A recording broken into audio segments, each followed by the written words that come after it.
Hello, my friend.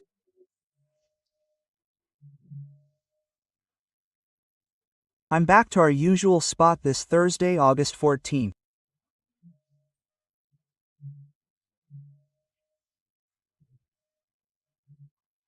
And in 1784, the first Russian colony was established in Alaska, on Kodiak Island.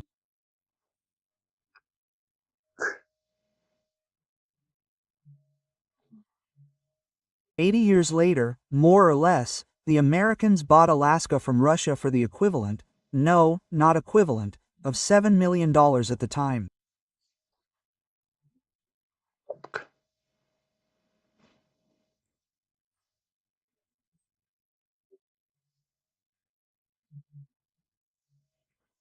Oh, and also on August 14, 1941, U.S. President Franklin Roosevelt and British Prime Minister Winston Churchill signed the Atlantic Charter, stating that war could not change the map, that is, change territories without the consent of the inhabitants of those territories.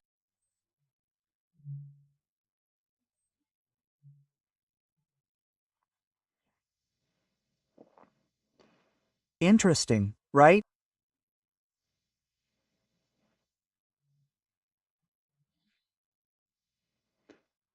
Because this Friday, tomorrow is Friday, August 15th, there in Alaska, Putin and Trump will decide peace in Ukraine and the lives of many inhabitants of Ukrainian provinces who speak Russian, ethnic Russian, and may be involved in this, right?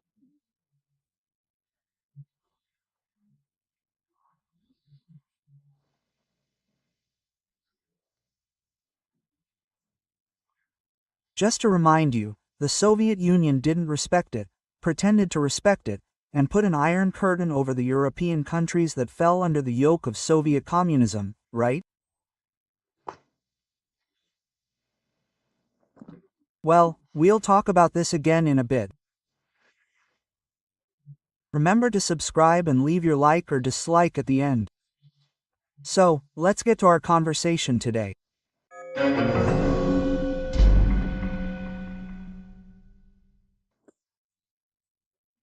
Well, the hot topic here is the visa cuts for two administrators of the Gilma administration's Mais Medicos program. The Gilma administration's cuts began in 2013 and lasted until 2016 or 2017, when Bolsonaro took office. So, the Mais Medicos program took over, right? The Cubans left, they took the initiative to leave before they were implicated. And then, Lula, in the current administration, revamped the Mais Medicos program, and there are already questions at the Federal Audit Court about whether the program was even necessary.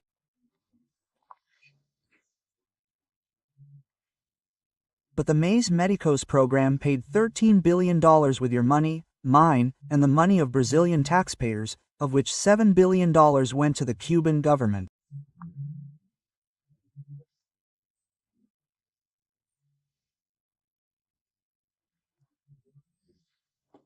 Some even stayed with the Pan-American Health Organization, which brokered this practically slave labor deal, because most of the doctors, the Cuban doctors who came here, graduated from Cuban universities, more like health agents, let's say, only got about 20% of what they were paid.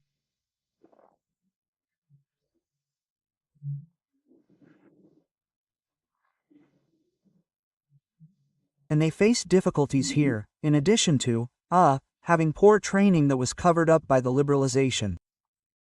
For them, there's no need to take the revalida exam to revalidate their diploma.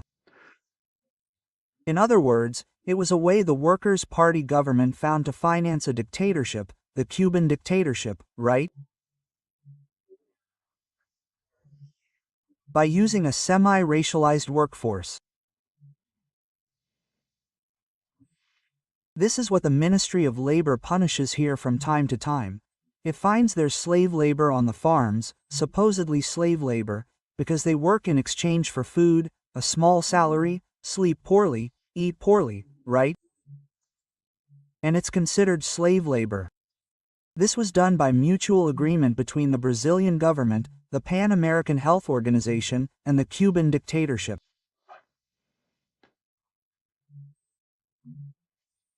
In other words, we were complicit in the exploitation of people who supposedly graduated in medicine in Cuba. Here, they still made recipes for things, home remedies, things like that, right?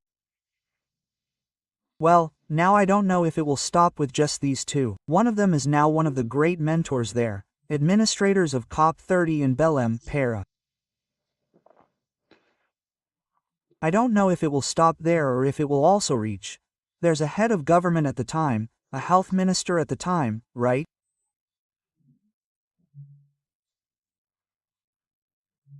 All those secretaries who participated in this exploitation of man by man, as communism says. Well, let's move on. Well, look, the public prosecutor's office has already suspended, or apparently recommended the suspension of, the VIP room contract for the ministers of the Superior Labor Court.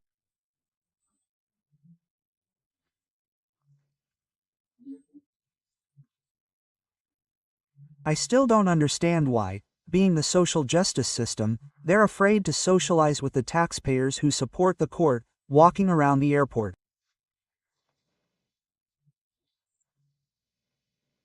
I don't see it, I can't see it. They're not even known. People don't even know who they are, but it went to their heads. Privileges, privileges, right? So, not to mention buying a fleet of cars for them and such, right? And now I see them taking advantage of it, right? The 22nd National Judiciary Olympics will be held in Foz do Iguaçu, right? The Judiciary Olympics will be something like this. Who can complete a case the fastest? Who can cast a vote the fastest? Is that it? No, it's not.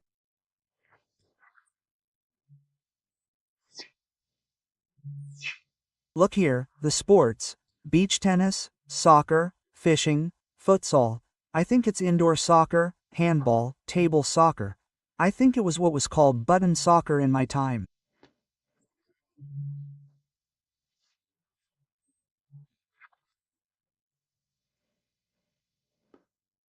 It also says that those requested by the courts, by the federal justice system throughout the country, can also participate by registering. It's going to be during the judicial recess, right? In September, from the 20th to the 26th. Well, anyway, on the 20th, those in the federal judiciary in Rio Grande do Sul will at least have a holiday, but it runs until the 26th. That's what Folha de São Paulo says.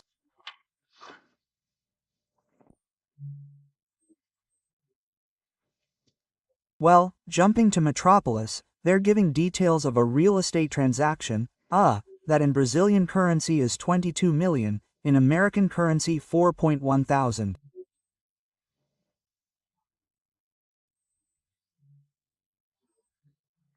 I thought it was very expensive. Only 158 square meters, $4 million, 22 million. I thought it was a 500 square meters apartment, very expensive. Well, it must be the Kibiscan location. It's one of those Florida kisses, but this one is right next to Miami. Wonderful, peaceful. And Metropolis says it was paid in cash.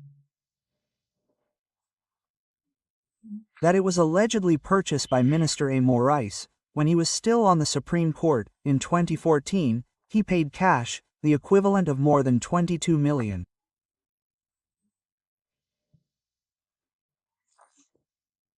And this price here is more than half the price Americans paid for Alaska, right?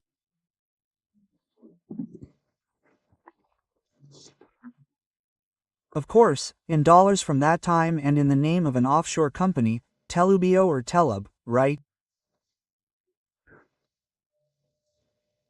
That's what it says there in the Metropolis.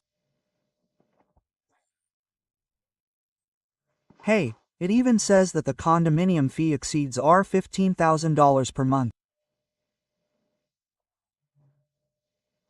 The minister's salary is $40, $45, $46 per month. It's one-third of the salary. Wow! It's expensive, the property is expensive, and the condominium fees are expensive too. Well, what else did I want to comment on with you?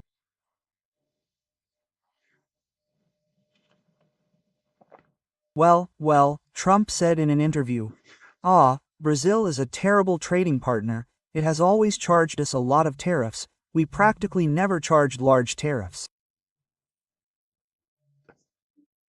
Now we're charging 50%, Brazilians are not happy, but that's how things work. Quote, Lula has already said, no, Brazil is not a terrible trading partner, it will not be brought to its knees.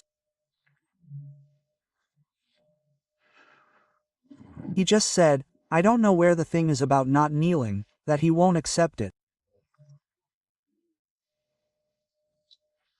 Then Trump said, I know Bolsonaro is an honest person.